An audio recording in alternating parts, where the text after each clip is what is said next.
think people come to Martha's Vineyard because of the nature here.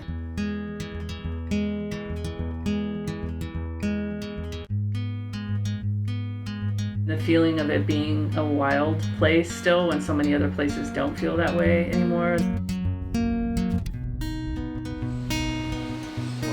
I would say, the bat population on Martha's Vineyard has declined by easily, 80%.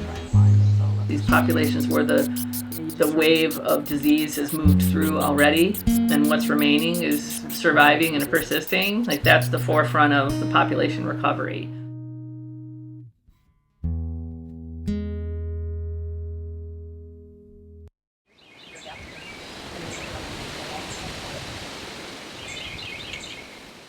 I'm Luanne Johnson. I'm the director and wildlife biologist at BiodiversityWorks. Whose nests are these? It's probably a phoebe, eastern phoebe. Oh, okay. I would imagine, I saw things that needed to be done, and no one else was interested in doing them, and so I started a nonprofit to accomplish those things. So it used to be that Martha's Vineyard had the densest populations of northern long-eared bats of anywhere in the Northeast. It's important to have wildlife biologists here who can follow up on that information and maintain data for the future.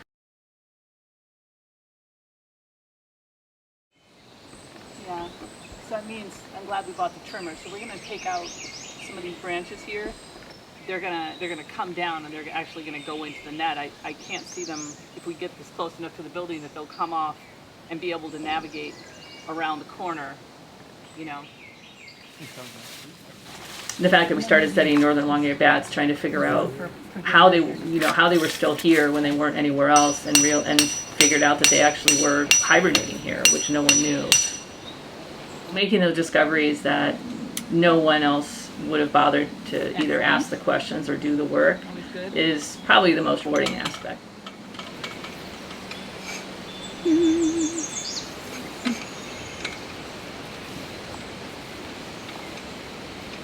That's really the angle that I want, something over there. So every little brown bat colony is pretty precious these days, especially the ones in New England, because that's where white nose syndrome originated. We know that they have the fungus on them, yet the colony has not disintegrated. It's still here. We have bats returning every year, and they're having pups. So definitely worth including in a study like this, and making it possible for Chris to come down and include them in their study was important to us and a priority. Land managers or wildlife biologists or park people who want to just better understand what is the status of their bats, and all I have to do is collect their poop, which is like something I used to do years ago, and I'm like, wait a second, they could do that. 2030, 2035. Well, no, because they're not probably even going to start showing up until, I would bet 2035 would be the first. I feel like even later. Even later, yeah. So you maybe could even write times in on the left here, right? Okay.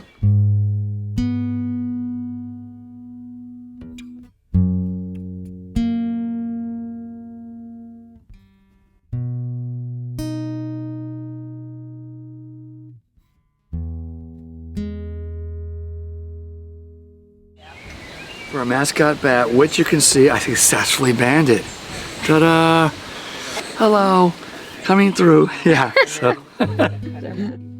Being out in the field with other people and sharing those discoveries, or sharing that enthusiasm for finding a nest or catching a northern long-eared bat after you've been netting for 4 nights and not catching any.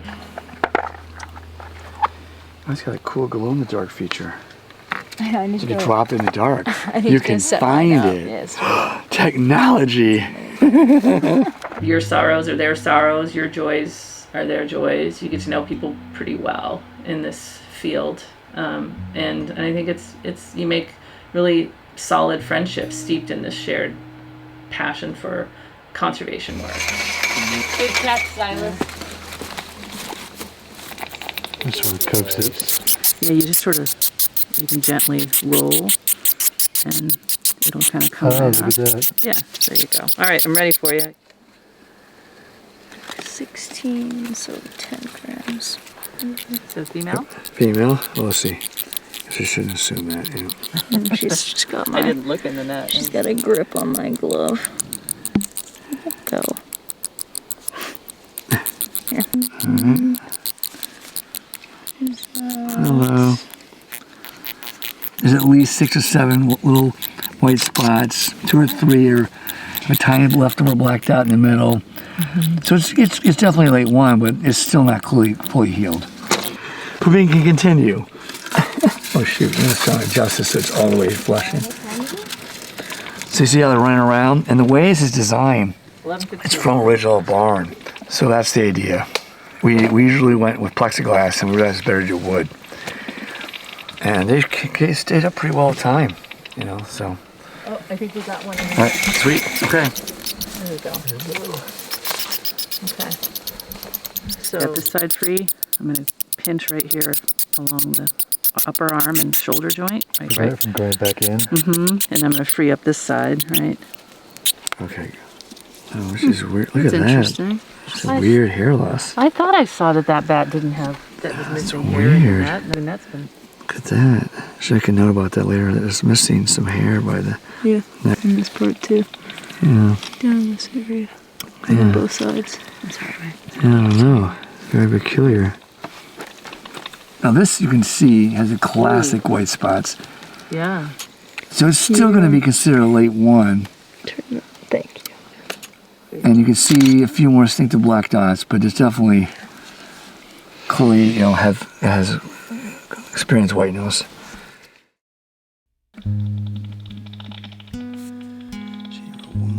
Understanding what are the mechanisms of survival and are there ways for us to help them and promote that survival is key to helping other states as white nose syndrome continues to move west. Oh, you've got over an hour. All right, what I would do is just pull out aluminum foil at this point so we can get on 7. Yeah. You know what I'm saying? Let's do that, and I'll write the time in a moment.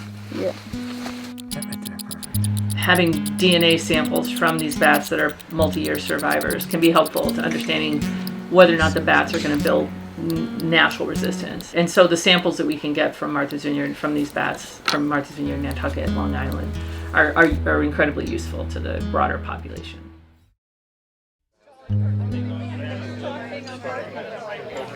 Hello. Hello. Welcome, welcome. Thank you. I'm Luanne. I think it's important that everyone understand that biodiversity works for everybody, right? That's the key. That's part of why we're called BiodiversityWorks. It looks like when you watch her show, she doesn't believe me. I gotta get pictures. She's a professional. Except for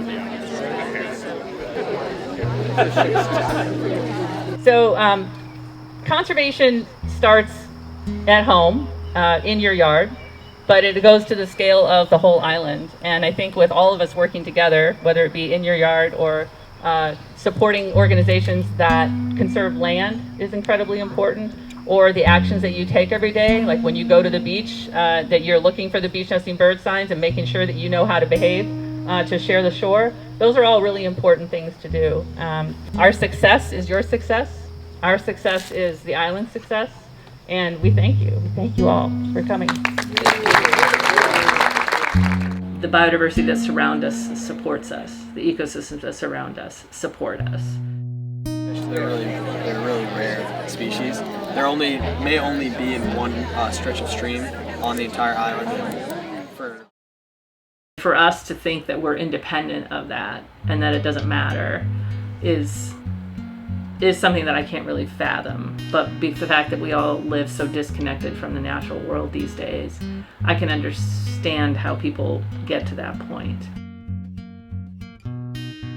It's incredibly important that people understand that we're all connected, that everything that's going on out there is connected to what happens to us. So losing insect predators means we have more pest insects, and losing wetlands means that we have less opportunity to absorb coastal inundation. You know, it's all our obligation is to be stewards, right? And to understand that surround us and the species that we share the land with, and how to be good stewards. And to do that, you have to spend time outdoors and sit in nature and get to know it a bit.